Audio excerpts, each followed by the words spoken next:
For 12 seasons, Aaron Hotchner was perfectly played by Thomas Gibson. He serves as the Behavioral Analysis Unit's steady hand, acting as an FBI supervisory special agent and longtime unit chief who absorbs all the pressure so the team can keep moving. His background as a former prosecutor makes him highly procedural and disciplined. He shares his life with his wife Haley, their son Jack, and his brother Sean. Hotch is the type of leader who can walk into a nightmare, take control, and make sure someone else makes it home.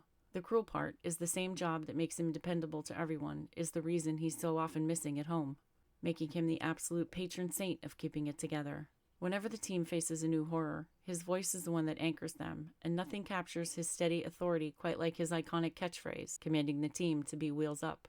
Those tensions are already high in Detroit, and this is only going to make things worse. Wheels up in 20.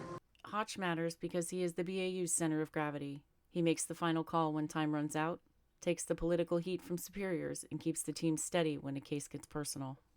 In a show full of big personalities, he provides the structure by being calm, constant, and relentlessly responsible. He doesn't lead by being loud, but by being resolute. He is serious, controlled, and deliberate with his words, rarely showing humor. When his dry wit finally slips through, it lands perfectly because it's so restrained. Most of the time, he is all focus, with eyes forward, his voice level, and his decisions made fast and owned completely. As unit chief, Hotch leads with consistency more than charisma.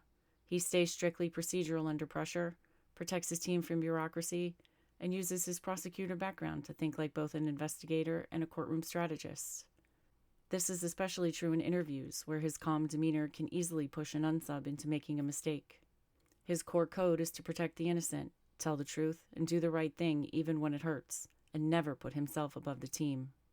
He isn't a cold person, but rather quietly empathetic, and he channels that empathy into action by calming victims and showing up when people feel alone. This quiet compassion is exactly why he serves as such a powerful mentor and safe harbor for younger agents on his team. With his family, especially Jack, you get to see the version of Hotch that the job keeps interrupting, which is a gentler, more openly patient, and quietly playful man. The ultimate tragedy in his arc is the split between Hotch the agent, who has to be made of steel, and Aaron the father, who simply wants to be present. Over time, the job stops being something he can leave at the office, and that immense pressure reshapes every single relationship he has. Because of this, he tends to protect others by withdrawing under stress, compartmentalizing his grief, and rarely asking for help. He firmly believes that keeping people safe sometimes means removing himself from their lives entirely. Hotch's calm isn't just training, it's armor, and the show breaks that armor in two different ways. The first shattering moment happens when the killer walks straight through his front door. When the BAU faces George Foyet, it stops being just a case and becomes Hotch's personal war.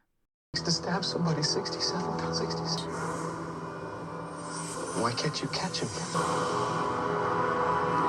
George Foyet is the Reaper. The nightmare truly begins with Hotch's fierce defiance against Foyet, because when Hotch refuses to take the Reaper's deal to stop investigating him, he seals his own tragic fate with his unyielding integrity. Foyet is patient and methodical as he taunts the team. Who is this? If you stop hunting me, I'll stop hunting them. You think I'd take that? It's a good deal. I've misjudged you. I thought you were smarter than this. You should take it. And you've misjudged me. This is your last chance. I don't make deals. I'm the guy who hunts guys like you. You'll regret this. I'll see you soon. Plays the long game and makes it clear that he isn't just hunting victims, but he is actively hunting them. Because Hotch is the leader, the target lands directly on his back. The real gut punch is that the danger doesn't stay on the clock, because Foyet reaches straight into Hotch's private life. He targets his family, and he murders Haley.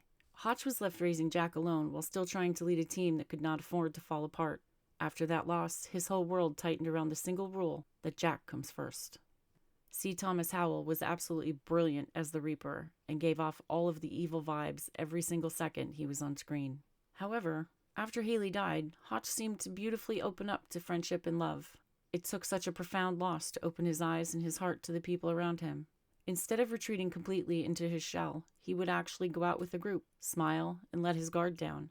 He even participated in Garcia's Day of the Dead celebration, showing just how much he had evolved and learned to lean on his team for support.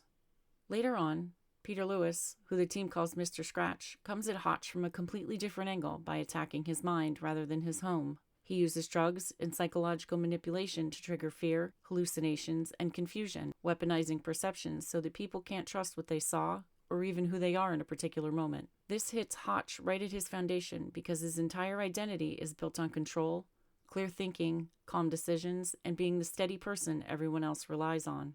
Scratch forces him to question his own judgment, and the danger becomes so constant and so tied to Jack that Hotch ultimately resigns and goes into witness protection. Even after Scratch is dealt with, Hotch does not come back to the BAU because the lesson was brutal and simple. The job follows you home, and Jack cannot be the price. Together, these arcs show the central tragedy of Hotch, proving that the better he is at protecting everyone else, the more the job threatens the one person he cannot replace.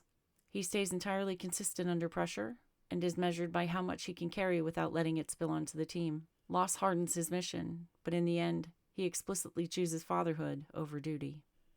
Hotchner is the kind of character who doesn't ask for sympathy, but he absolutely earns it anyway, because you can see the weight he carries in every single choice he makes. That's my Hotch appreciation episode. If this deep dive was your vibe, do the YouTube things. Like, subscribe, and drop a comment with your most memorable Hotch moment. If you're coming back for episode 2, we're switching gears with Jason Gideon, who brought a very different energy to the exact same BAU. Until then, take care of yourself, and I'll see you in the next one.